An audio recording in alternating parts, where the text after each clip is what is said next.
আসসালামু আলাইকুম। আমি ডাক্তার মোহাম্মদ শফিউদ্দিন। আমি একজন গভর্নমেন্ট রেজিস্টার্ড চিকিৎসক। আমি চিকিৎসা প্রদান করি বিদেশি মডার্ন ঔষধ দ্বারা জটিল কঠিন রোগী।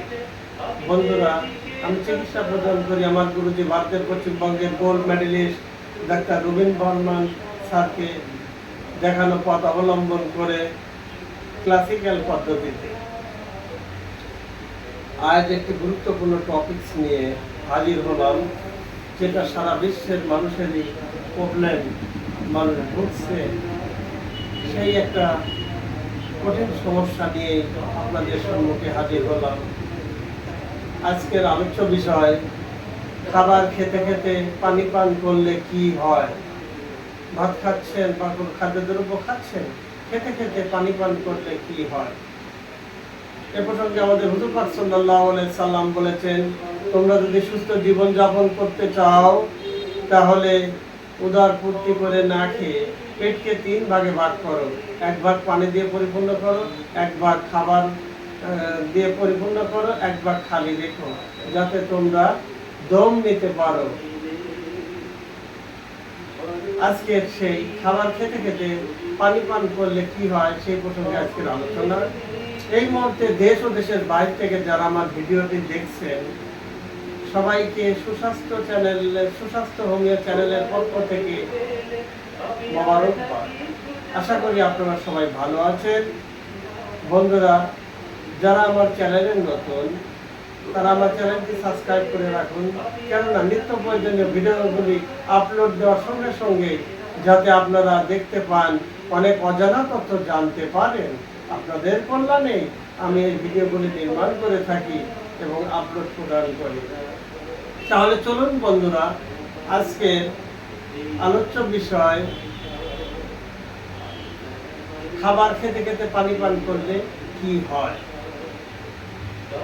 আমাদের মধ্যে অনেকেই, আমি দেশের বাইরেও দেখেছি, বাংলাদেশেও দেখেছি, বিভিন্ন দেশে দেখেছি, মানুষদের এই অভ্যাস আছে, খাবার গ্রহণ করতেছে, তার মধ্যে পানি পান করতেছে, অনেক পরিমাণ পানি পান করতেছে। আবার কেউ কেউ খাবার খাওয়া শেষ, হাত ধুয়ে ফেলে পরিষ্কার হয়ে প্রচুর পানি পান করে। কিন্তু মেডিকেলের দৃষ্টিকোণে এসবগুলো ঠিক না। খাবার খেতে খেতে পানি পান করাও ঠিক না, খাবারের শেষে প্রচুর পরিমাণ পানি পান করা এটাও ঠিক না। কেননা খাবার গ্রহণের পরে পেটের অংশ ভরে যায়, আবার যদি প্রচুর পরিমাণ পানি পান করেন তাহলে সেই খাবার ভেসে ওঠে, সম্পূর্ণ পেটে ভার বোধ করে, অস্বস্তি বোধ করবে, অনেক লোকের ওয়াটার ব্রাশ হয়ে যায়। তাহলে চলুন বন্ধু, খাবার খেতে খেতে পানি পান করালে কি হয়। খাবার খেতে খেতে অনেকেই পানি পান করেন, তবে এই অভ্যাস একেবারেই ভালো নয়। এমনকি অনেকের মধ্যে সত্যই কি খাওয়া পানি পান করলে, খাবারের মধ্যে পানি পান করলে সমস্যা হয়? অবশ্যই। অনেকে ধারণা করেন খাবার খাওয়ার মধ্যে পানি পান করলে গ্যাস্ট্রিকের সমস্যা হতে পারে। অনেকে খাবারের মধ্যে পানি পান করলে কনস্টিপশন হয়।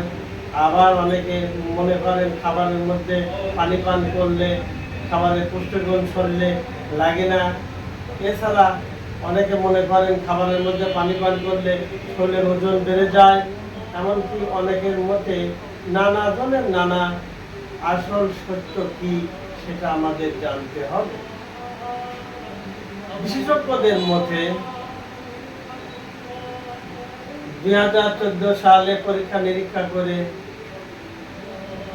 জানা গেছে, বৈজ্ঞানিকরা পরীক্ষা করে পেয়েছেন 2014 সালে যে খাবারের মধ্যে পানি পান করলে GERD রোগ যাদের আছে, গয়েস্টা এসোফেগাল রিফ্লেক্স ডিজিজ, GERD,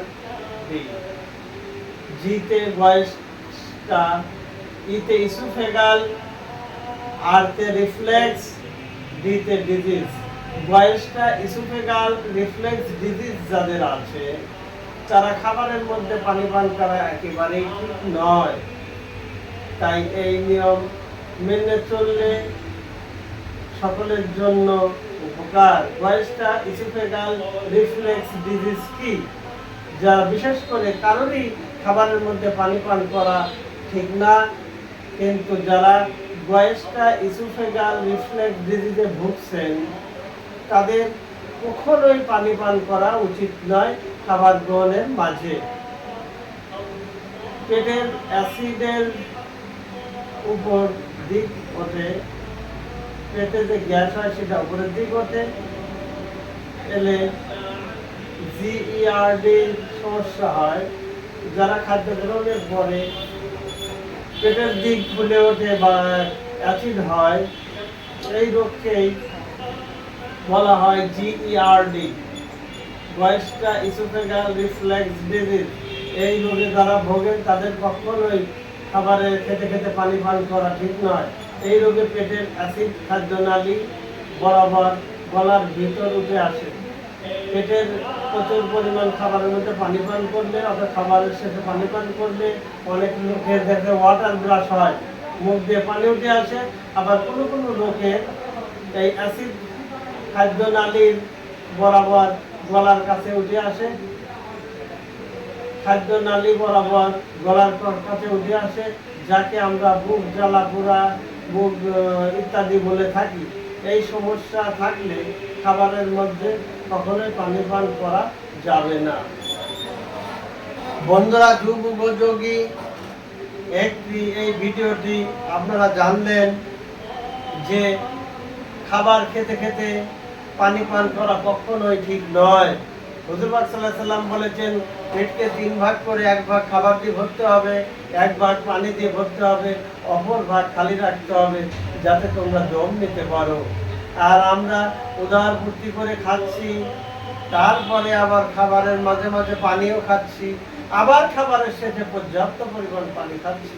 এতে দেখা যাচ্ছে খাবারের আমাদের পেটকে 3 ভাগ নয়, কানায় কানায় ভর্তি হয়ে যাচ্ছে। কানায় কানায় ভর্তি হওয়ার কারণে আমাদের অস্বস্তি বেড়ে যাচ্ছে। যাদের জিইআরডি রোগ আছে, জিইআরডি রোগ আছে, যে সকল ভাই বোনদের জিইআরডি রোগ আছে, গয়েস্টা ইসোফেগাল রিফ্লেক্স ডিজিজ যাদের আছে, তারা কখনোই খাবার খেতে খেতে পানি পান করা যাবে না এবং খাবারের শেষে আধা ঘন্টার মধ্যে পানি পান করা যাবে না। আপনারা আধা ঘন্টা পরে পানি পান করবেন, তাহলে আপনাদের কোনো সমস্যা হবে না ইনশাআল্লাহ। যাদের গয়েস্টা ইসোফেগাল রিফ্লেক্স ডিজিজ আছে, জিইআরডি ডিজিজ আছে, তারা কখনোই খাবার খেতে খেতে পানি পান করবেন না অথবা খাবারের শেষে পানি পান করবেন না। তারা খালি পেটে খাবারের আগেই পানি পান করে নেবেন অথবা খাবারের আধা ঘন্টা পরে পানি পান করবেন, তবেই আপনার কল্যাণ হবে।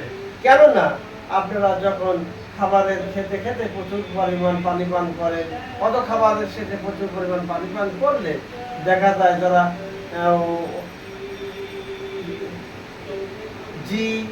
জিইআরডি রোগে ভুগছেন অথবা যারা এই রোগে এখনো আক্রান্ত না, সবারই খাদ্য নালী বরাবর অ্যাসিড, পেটের অ্যাসিড খাদ্য নালীর মধ্যে এসে অস্বস্তি সৃষ্টি করে।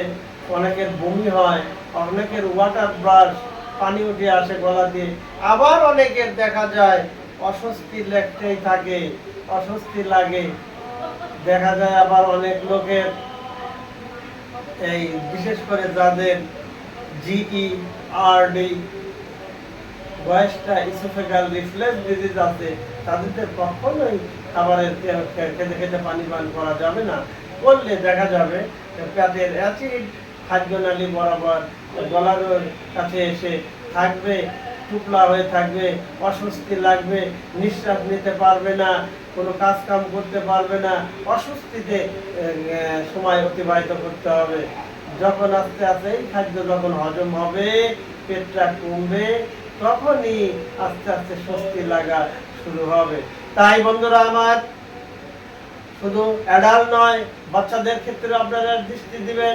একদম উদারপূর্তি করে আপনারা বাচ্চাদেরকে খাওয়াবেন না এবং প্রয়োজন হলে বারবার খাওয়ান, অল্প পরিমাণে খাওয়ান। খাবার খাওয়ানোর মাঝে মাঝে বাচ্চাদেরকেও পানি পান করাবেন না, বা খাবারের শেষেও বাচ্চাদের পর্যাপ্ত পরিমাণ পানি পান করাবেন না।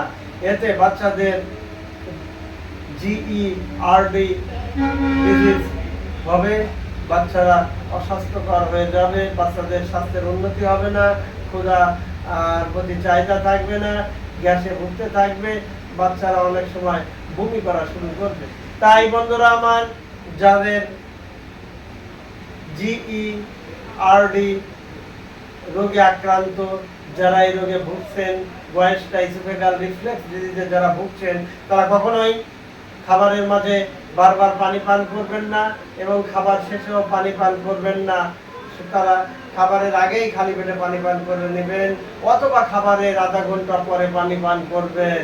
2014 সালে বৈজ্ঞানিকরা এটাই প্রমাণ করেছেন রিসার্চ করে, যে খাবারের মাঝে মাঝে পানি পান করা কখনোই ঠিক না। যারা কনস্টিপশনে ভোগেন, কোষ্ঠকাঠিন্যে ভোগেন, যাদের হাইপার অ্যাসিডিটি, তারাও কখনোই পানি পান করবেন না। এইভাবে খাবারের মাঝে মাঝে পানি পান করা আদৌ ঠিক নয়।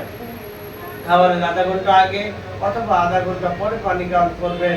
এতে শরীর ভালো থাকবে, মন ভালো থাকবে, আপনার ওয়াটার ব্রাশ হবে না, আপনার ইসোফেগাল রিফ্লেক্স ডিজিজে ভুগবেন না, সুস্থ জীবন যাপন করতে পারবেন। তাই বন্ধুরা আমার, সুস্থ জীবন যাপন যাতে আপনারা করতে পারেন, আপনাদের হাসি মুখখানা দেখতে পাই, এই লক্ষ্যে এই যুগ উপযোগী এই ভিডিওটি আমি আপলোড করলাম। আপনারা যারা এই ভিডিওটি দেখছেন, শুধু তাদের মধ্যেই ক্ষান্ত রাখবেন না, আপনাদের বন্ধু বান্ধব, হিতাকাঙ্ক্ষী, আত্মীয় স্বজন যারা এই বিষয়ে অবজ্ঞ নয়, যারা অজ্ঞ, যারা এই বিষয়ে জানে না, তাদেরকে অবহিত করবেন, জানাবেন যে খাবারের মাঝে মাঝে তোমরা কখনোই পানি পান করবে না।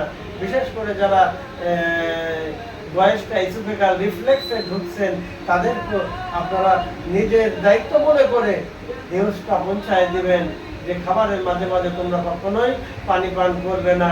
খাবারের শেষেই অথবা প্রারম্ভে পানি পান, পর্যাপ্ত পরিমাণ পানি পান খালি পেটে করে নিতে পারো, অথবা খাবারের আধা ঘন্টা পরে পর্যাপ্ত পরিমাণ পানি পান করবে, কিন্তু খাবারের শেষে পানি পান করবে না, অথবা খাবার গ্রহণের মাঝে মাঝে পানি পান করবে না।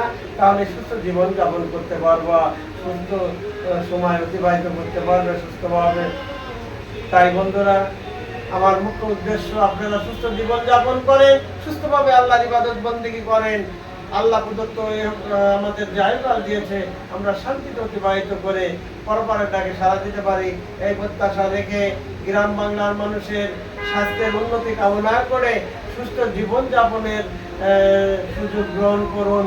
সুস্থভাবে হাদিস কোরআন ভিত্তিক জীবন যাপন করে সুখে জীবন যাপন করুন, সুখী মানুষ হন। এই প্রত্যাশা রেখে আজকের আলোচনা এখানে আনছি। আসসালামু আলাইকুম।